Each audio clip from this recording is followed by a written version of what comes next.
Hello ladies and gentlemen, Top Pack Gaming Man here, and today I must say I am pretty aerated already, as I've been trying to shoot this video all morning and I've had to put up with constant interruptions. The first time I tried to start recording earlier, I ended up having a bloody gypsy outside of my window. Yes, that's right, a bloody gypsy. They was outside my window shouting their bloody lungs off, trying to sell their bloody wares, old clothes and stuff like that. So yes, the gypsy's finally bloody gone, and then as soon as I press the record button again, a bloody aeroplane flies over my house. So I've just had to put up with so much noise. Bloody gypsies, bloody planes. And I finally got some peace and quiet and can finally get some of my thoughts across. So today, which is also I suppose a little bit of an aerating subject, we're going to talk about my personal grudge against the original Xbox. Yes. So yes, to try and gather my opinions a little bit on how I've come to this conclusion, let me take you back to the past before most shitty games sucked arse. I'm going to take you to a period of 2002 when I was only 16 years old, and I was a pretty huge gaming fan at the time, the same as I am now. But that generation of gaming was the first ever time I was so into it that I had to have every single console of the generation. I already had the Dreamcast by that point, and the PlayStation 2, and I got the GameCube later on in the year in 2002 as well. Fast forward to 2003, when I was 17, a lot of my friends at sixth form college were going on about how much they liked the original Xbox. And well, it was just the Xbox at the time, obviously, how much they liked the Xbox, and they all loved Halo. They was going, oh, Halo, it's this amazing first-person shooter. It's even better than GoldenEye. And I was like, it's better than GoldenEye? GoldenEye's a brilliant game. That game must be insane. So yes, by that point I decided had to get myself an original Xbox as well. So 17 years old, had all four of the major consoles of that generation. So I'm pretty hardcore by this point. I'm into my gaming big time. However, despite having four consoles, obviously the Dreamcast games have either slowed down by this point or have stopped altogether. Can't exactly recall. Obviously my memory's a little bit hazy with this being 14 years ago now. But so yes, you've got games coming out on the GameCube, the PlayStation 2 and the original Xbox. However, I don't seem to be enjoying myself quite as much as I used to be with gaming. And I'm obviously thinking at the time, it must be because I'm bloody nearly 18, I'm nearly a man. I'm obviously growing out of this gaming nonsense. I have to be growing out of it because everyone around me seems to still be enjoying these games and I'm not getting the same enjoyment as them, so I'm clearly growing out of it. But come to think of it, exactly the same period, so like 2002, 2003, that was the same time I found myself going around boot sales and buying up old NES consoles, SNESes, Mega Drives. That's essentially when I became a game collector. I started going around all the boot sales, buying up all the old games. And then I've got to think to myself, why did I start buying those old games? They wasn't worth any money back then. It wasn't fashionable to have old games. I clearly wasn't copying anyone else because I didn't even know game collecting was an actual thing. I'd never met a game collector in my life. It was just something I had personally started doing. And I'm thinking back, the reason why I had started going for these old consoles and buying like the Mega Drive, and apart from wanting to play all the games I'd missed out on as a child, obviously there was a need for those games because for some reason manufacturers had just stopped making the sort of content I'd liked. 2D side scrollers, for example, they were gone. They literally just completely stopped making them, which when you think about that today, that's outrageous, like completely erasing genres of gaming from existence.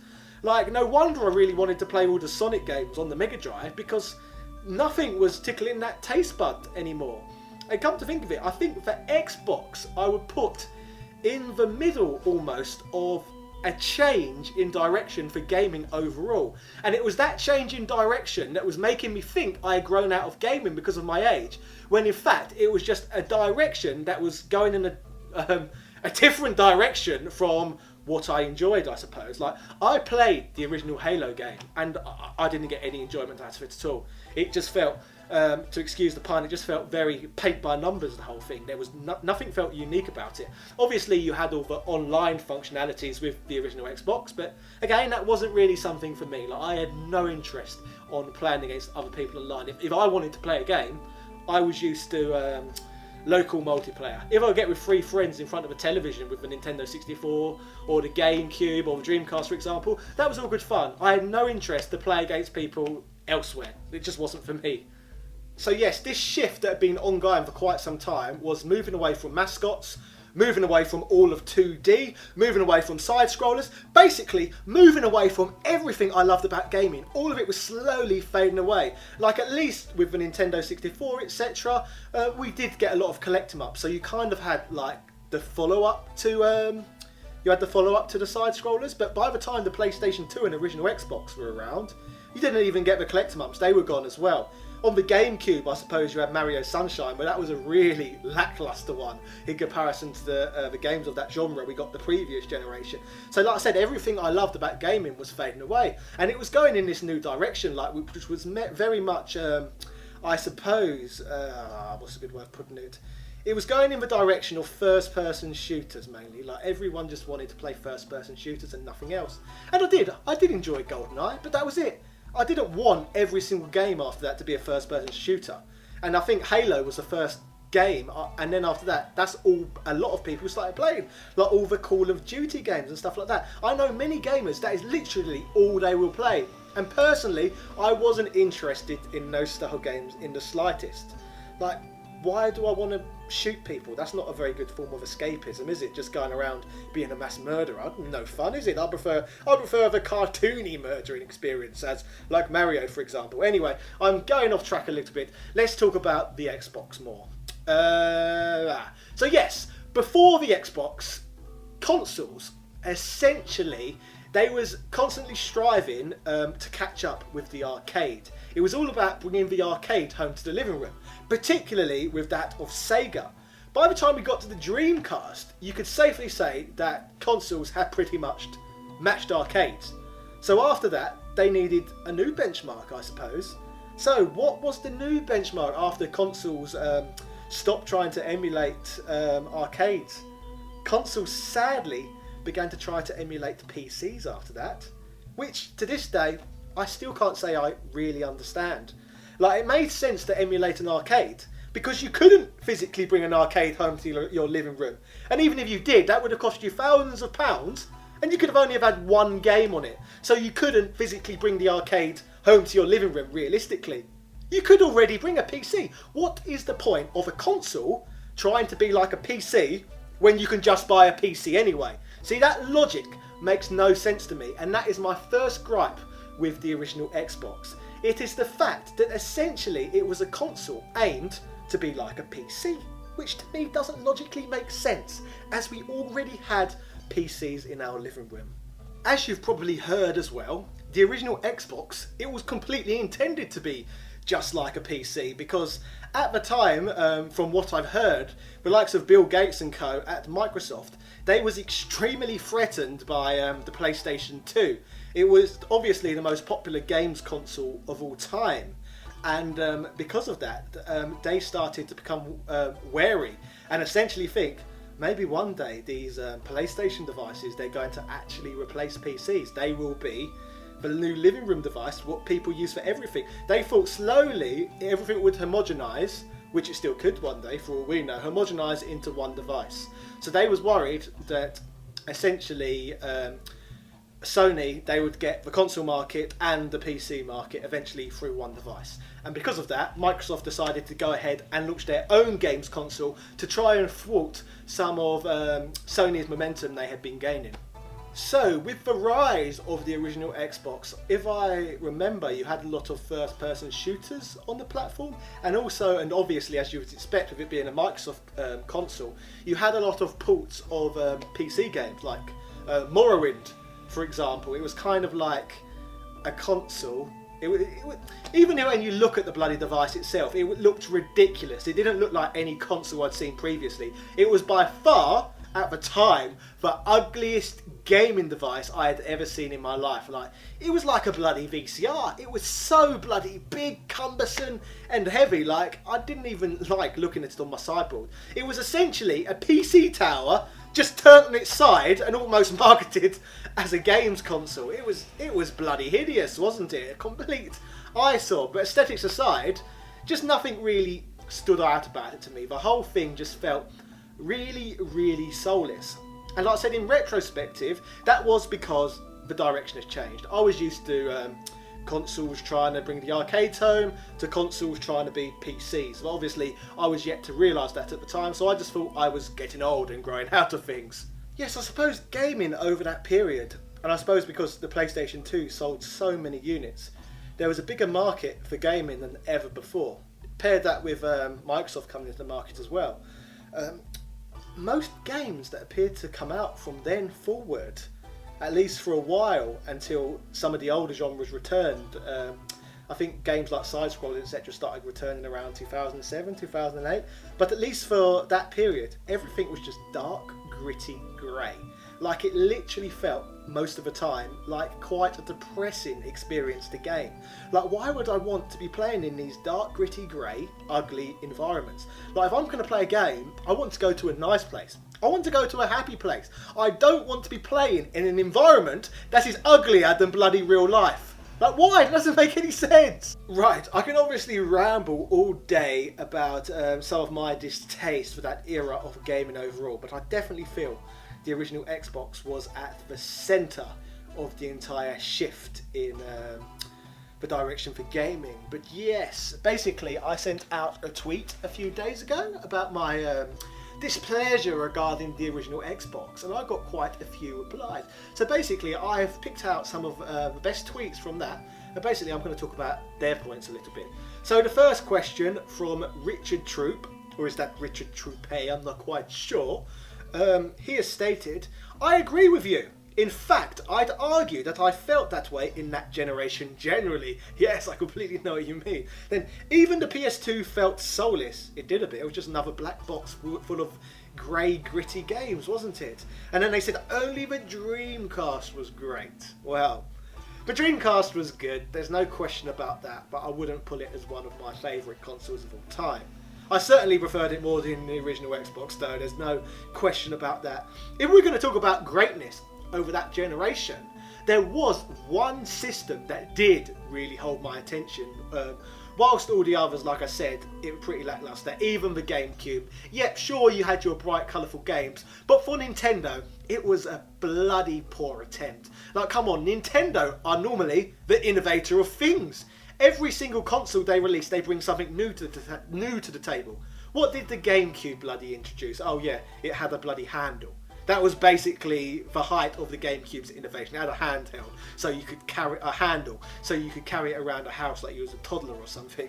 But yes, anyway, there was one good platform over that period, the Game Boy Advance. With the Game Boy Advance, I could get all the 2D side-scrolling goodness I could get from a Super Nintendo, for example. I could play the genres of games I liked. It was just a shame it was restricted to a handheld for quite a while. I suppose the GameCube did get the Game Boy Player later on, so we got to play some of those games on the television, but the Game Boy Advance was the closest thing to my gaming taste we got from the PS2, Xbox, GameCube era.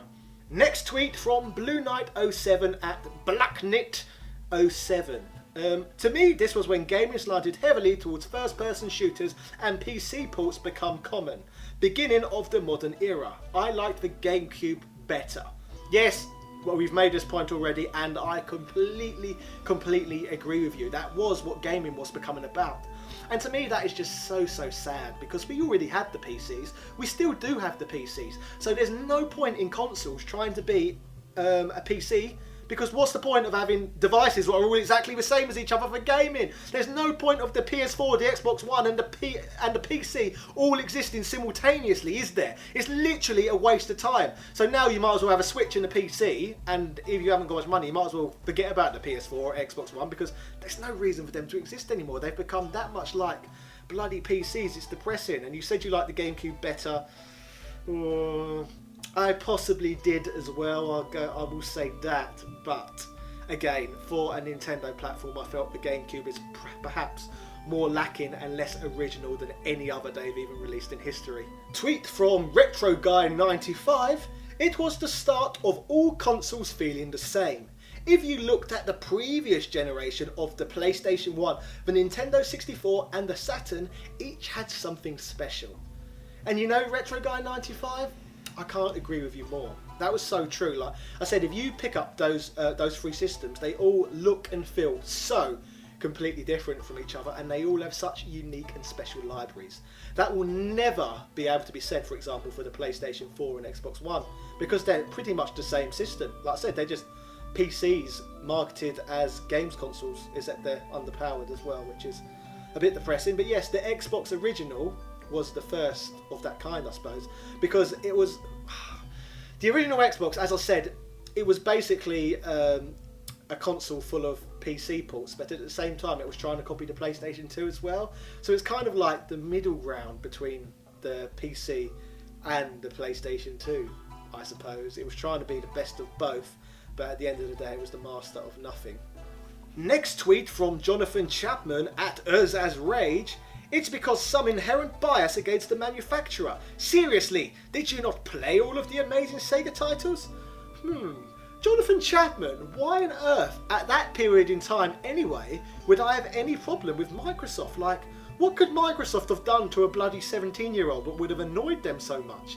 They'd never been involved in the console market before, and I'd had nothing but good experiences with the Windows operating system, so I was excited, if anything, about the Xbox before it came out. It was just, it's another games console coming out. What would not be to like about that? Like, could you imagine that in today's day and age, if basically someone new entered the console market? It'd be bloody exciting, wouldn't it? But that doesn't happen anymore. But so yes, when Microsoft entered the console arena, that was something new. That was something exciting. Like, I'm curious actually, can someone tell me in the comment section what I could have possibly had against Microsoft, what I didn't like? Someone explain it to me. Like, I genuinely don't understand what I could have felt bias towards Microsoft for. Like, why would I have disliked them? Please, someone explain it to me, because I don't even understand that point. And the next one, seriously, did you not play all of the amazing Sega games? What are you talking about, amazing Sega games? You had one good, amazing Sega exclusive on the entire platform. One. That's all it had to its name. Panzer Dragoon Alta is a great exclusive for the original Xbox. That's it. All the other games are either lackluster or they are ports and enhanced remakes of games I had already played on the Sega Dreamcast. Like, what reason would I have to play Shenmue 2 on the bloody Xbox when I've already bought it and completed it on the Dreamcast a year before? So I'd already played Shenmue 2, and what other games did they even have? I'm trying to think back. They had so many ports. They had Jet Set Radio Future as well, didn't they? Which was an enhanced version of Jet Set Radio. But like I said, you had all these enhanced ports of Dreamcast games, but at the time the Dreamcast was still too fresh in my memory to want to play the games all over again. This is the same thing again, what's happening now, and another reason why I hated this trend. Like, when the PlayStation 4 and the Xbox One first came out, all they did was release loads of ports of old PlayStation 3 and Xbox 360 games, and a load of bloody idiots bought all the same games twice. I had no intention of doing that. Why would I buy the games from the Dreamcast on the Xbox again? I had no reason to do that at the time. Of course I've done it now, of course, because later on I managed to get those games for £1 each. I'm not going to complain for £1, but I'm not buying the same games twice at full retail. That's just stupid, isn't it? And if we are, sorry I'm talking so much about this question, but it's quite a good one, to be fair, talking about the Sega titles. The GameCube offered a better selection of Sega titles than the original Xbox anyway. If we're talking ports, you had Sonic Adventure 2 on there. You had Skies of Arcadia on there. And if we're talking about exclusive games, like I said, whereas there was only one top level title in terms of exclusives on the Xbox, which was Panzer Dragoon Alta, on the GameCube, on the other hand, you had Monkey Ball and you had F-Zero GX. And even Billy Hatcher was quite good as well. Yeah, there's a few other ports on the Xbox, like House of the Dead 3. What else did you have? Not ports, a few new games. House of the Dead 3. Crazy Taxi 3. What else did they have? Gun Valkyrie, but all of those games, they were lackluster. None of those were top level games like Panzer Dragoon Alta, Monkey Ball and F-Zero GX. So yes, when you've said, did you not play all the amazing Sega titles? Well no, obviously I didn't, because like I said, there was only one, Panzer Dragoon Alta. Yeah. So yes, I suppose my main grudge with the original Xbox is that essentially it was the console that started the boringest, blandest era in console wars in history, Microsoft versus Sony. Essentially just two big, huge corporate juggernauts going at it to try and become the closest they can be to underpowered PCs. Very uninspiring indeed. I just wish there was a different direction gaming could take, where consoles could actually try and be something unique. I suppose Nintendo have always been on the cusp of doing something a little bit different, and I suppose, to be fair to them, when it comes to console gaming, it was probably the Wii that pulled me back in and made me much more of a serious gamer again and playing a lot more console games, because, like I said, the Wii brought something different to the table which I'd never seen before. Sure, the motion controls and all that are considered gimmicks now, but at the time it did feel very fresh, very unique, and it finally felt gaming was going in a different direction again. And most importantly, we got the return of 2D side-scrollers, which was amazing as well. So yes, in today's world, I do think it probably is better than the PlayStation 2, GameCube, original Xbox era, because we do have more choice again. We've got so many indie titles out there, and we've got different gaming markets. Like, people actually now cater for the retro market, I suppose, where around that era we was pretty much completely ignored. Like, our style of gaming was considered relics of the past, essentially. So yes, that's why I don't hate, that's why I have a little bit of a grudge against the original Xbox, because I feel that was the catalyst in that point in gaming history, which essentially made gaming a lot less enjoyable for me, because they just started marketing it to idiots who only play first-person shooters. So yes, although I've done a lot of rambling in this video probably, I hope you've taken something interesting from it at least. I've tried my best anyway. Cheerio!